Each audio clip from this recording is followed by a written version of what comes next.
तो सारे भाई ना भाई मेरी राम राम। इस टाइम आप उस साइड देखने लग रहे हो। आज लगभग हजारे का बालक आ रहे हैं और बड़ा अच्छा प्रोग्राम भी हो रहा है। लेकिन यो प्रोग्राम उन्होंने कर रखा है, कोई पॉलिटिकल नहीं, कोई एकेडमिकल नहीं। ये प्रोग्राम सिर्फ जो यूथ है, जो सीईटी के बालक है, उन्होंने ये प्रोग्राम कर रखा है अपने स्तर पे।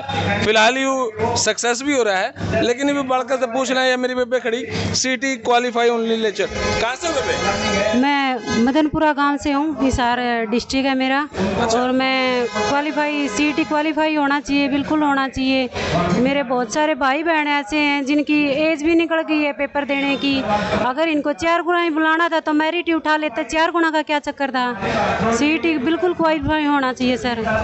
सीईटी क्वालिफाई होना चाहिए। भाई राम राम। राम राम सर। राम राम भाई। राम राम। अच्छा, ये प्रोग्राम जो आपने ऑर्गेनाइज करा है, हालांकि ये कोई पॉलिटिकल एजेंडा नहीं है। इन भैया ने सारे जितने सीईटी के बालक थे सब 10-10 रुपए इकट्ठे कर रहे। हाँ जी हाँ जी हाँ जी हाँ जी 10 क्यों कर प्लान करें जी। बस सारे स्टूडेंट है जी, एक तो क्वालिफाई पे, मतलब क्वालिफाई के लिए मांग पे सारे लड़का की मांग है कि क्वालिफाई होना चाहिए।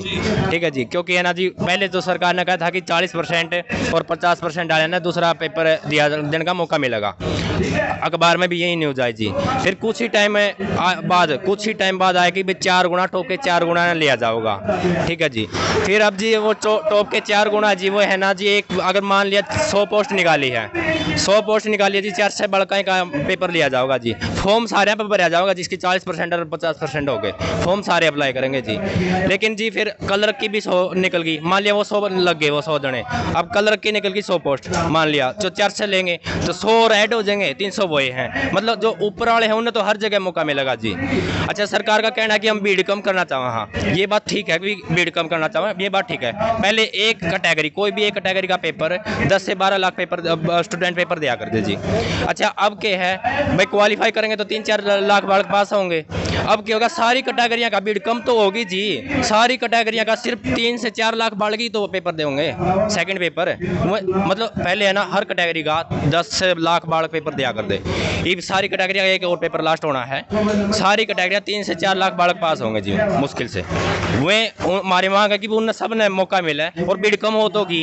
इतनी सारी कैटेगरी 20 पेपरों का 20 पेपर होने थे जिनका सिर्फ 3 से 4 लाख ही बालक तो पेपर देंगे जी। यह मांग है जी। देखो, लॉजिकल तो बात भाई की सही है। सारी जब पेपर होया थे 5-5, 10-10 लाख होया करते बालक, उनमें 10 सिलेक्शन होया था। आज टोटली 5-4 लाख रह रहे। अच्छा जी, राम राम। राम राम सर। यो प्रोग्राम को लेके क्या कहना है, जो बालका ने अपने स्तर पे करे, कोई राजनीति ना करे? बहुत शानदार है जी, बहुत शानदार प्रयास हैं और इतना ही शानदार अगर सरकार इन रिस्पांस दे दे तो और स्वाद आ जाएगा। अब बात इसकी जमा जेन्युइन है। आप सोच कर देखो, एक ही बालक, मतलब मान लिया 20,000 बालक ला लो, 3-4 लाख तो ये भाई नू सोचा है कि भाई मैक्सिमम 3-4 लाख न तो आप भूल जाओ। वैकेंसी अगर इन्हें 20,000 काट दी तो उनमें 20,000 गुना में 4 मान लिया 80,000 बालक, सिर्फ 80,000 बालक पेपर देंगे। मैं अपना एक एग्जांपल देता हूँ। अपनी गुड़िया थी, वह ग्रुप डी में फेल, हरियाणा क्लर्क में फेल, हरियाणा पुलिस में फेल, करीब SI लगी है वह। तो ज़रूरी नहीं है कि भाई इस पेपर में अगर कोई परफॉर्मेंस नहीं दिखा पाया तो वो आगे दिखा, उसने मौका ही नहीं। और सबसे बड़ी बात यह है, चलो हम इस चीज़ ने मान लेंगे, अगर सरकार सीईटी ने टाइम पर ले हुए, उसका टाइम पर रिजल्ट काट के उसका बेस पर भर्ती, अगला सीईटी की तैयारी 6 महीने में होने की बात हुई थी, साल में 2। अरे बाप नू देख लियो, अब 2 साल में 1 होया है, इस पर सारी भर्ती कर देंगे। 2024 में इलेक्शन है, बच्चे पागल थोड़ी हैं जी, नबेरा है 2024 में इलेक्शन है।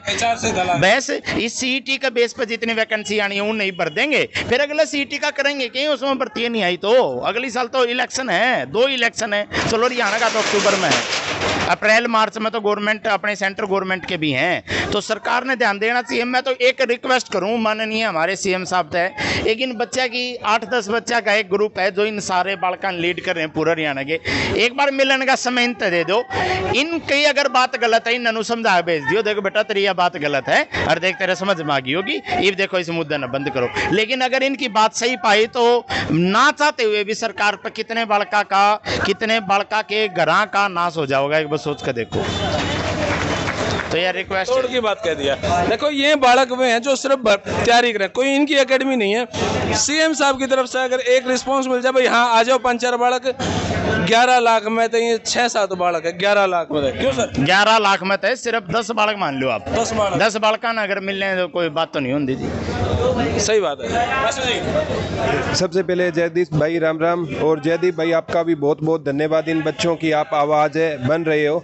और ये पूरे मतलब मैं बच्चों को बहुत इनके लिए सैल्यूट करता हूँ कि हरियाणा में ये मुहिम पहली बार चली है कि बच्चे एकत्रित होकर कमेटी बना रहे हैं, और ये आंदोलन हमारा सफल ज़रूर होगा। हरियाणा पुलिस वाले बच्चे हैं, उनके पास भी आप गए थे, क्योंकि अनुशासन में कोई भी आंदोलन होता है वो सफल होता है। और 4 से 5 गुना बुलाना, मैं कहता हूँ अगर इनको यही बुलाना था तो मेरिट के आधार पर ही उठा लेते, 40 और 50 का कोई फंडा ही नहीं रखते। और मैं हमेशा एक ही बात कहता हूँ, जो हमारी लड़ाई सरकार के खिलाफ नहीं है, सरकार की जो नीति है उसके खिलाफ है। और जो बच्चों से प्यार करेगा सर वो सरकार से सवाल करेगा। देखो गुड़िया कितनी दूर से सुबह से चली है, बच्चे एक तरफ सरकार कह रही है बेटी पढ़ाओ बेटी बचाओ, और दूसरी ओर बेटियों को सड़कों पर घुमा रही है। तो मैं आपके थ्रू सर रिक्वेस्ट करता हूं, क्योंकि मीडिया आधार स्तंभ है, कि खट्टर साहब हमारे इन बच्चों को एक बार मिलने का टाइम दे। बच्चे एक सेकंड एग्जाम का मौका मांग रहे हैं, बच्चे जॉब नहीं मांग रहे हैं सर।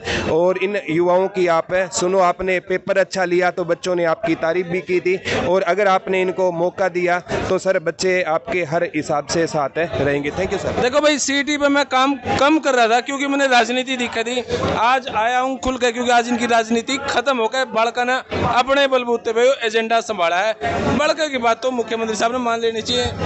मंजीत जी। बिल्कुल जी, माननीय मुख्यमंत्री साहब से यही निवेदन है जी, बच्चों की सारी बात को मान ले और सिटी को क्वालिफाई नेचर कर। क्या लगा है ये भाई जो है बालका ने आपने मुहिम उठा रखी है, आप जो 5-7 बालक हो मुहिम उठा रखी है, आगे का क्या इस प्रोग्राम के बाद का क्या प्रोग्राम? हम पहले तो ज्ञापन देंगे डीसी सर को, अगर नहीं माना तो वैसे तो हर जिले में ज्ञापन दिया जा रहा है, कल चरखी दादरी में ज्ञापन दिया था, अब आगे देखेंगे सर, नहीं तो बड़ा प्रोटेस्ट करेंगे, हम सीएम साहब का घेराव भी करेंगे चंडीगढ़ जाकर सर।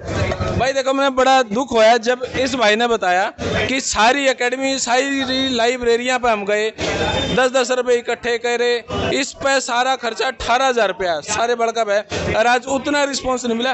फिर भी हजारों लोग तो आए हैं, लेकिन जितना 11 लाख का मामला था उस हिसाब से 21% है। भाई साहब। हाँ जी, बात यही है जी। देखो अगर हमें अपने हक चाहिए, हमारा हक चाहिए, हमें सेकंड एग्जाम में पेपर में बैठना है, अगर पेपर में बैठना है तो भाई घर से बाहर से निकलना पड़ेगा, ये तो काम नहीं चलेगा। हाँ सारे बालक सारे चाहे हैं कि सीटी क्वालिफाई हो, सब चाहे हैं, लेकिन हर बालक ने चाहे है कि तेरा कहला तो कुछ को नहीं हो, तेरा कहला तो बीड़ को नहीं, वो और बहुत है और बते रहे हैं जाने वाले, मतलब सारे ने सोच लें, इस वजह से वो ग्राउंड पे नहीं आ रहे। चाहे हर इंसान हर युवा चाहे है कि पेपर क्वालिफाई होना चाहिए। हम सीएम साहब से रिक्वेस्ट कर रहे हैं, बच्चे पेपर में बैठने की परमिशन मांग रहे हैं, नौकरी थोड़ा नहीं मांग रहे हैं हम भाई, हम अपने खुद के बलबूते पे पेपर को पास करेंगे, और उसी के हिसाब से सीएम साहब फिर लगा देना कट ऑफ, फिर लगा देना उनसे हाई लगा देना, उसमें हम 80-85 ले लेना। बात सही है भाई, नौकरी नहीं मांगते, हम सिर्फ पेपर में बैठने की इजाजत मांगा। दीपक सर ने एक बड़ी जबरदस्त बातें वहां पे कही थी, भाई पेपर आप कितना मुश्किल कर दो लेकिन बैठने का मौका तो दे दो। तो भाई फिलहाल यह वीडियो इतनी है, अब देखेंगे यह मुहिम आगे कितनी बढ़ेगी कितनी घटेगी, क्या कुछ आपका कहना है। यह वीडियो फिलहाल इतनी। धन्यवाद। जय हिंद, भारत माता की जय। Thank you.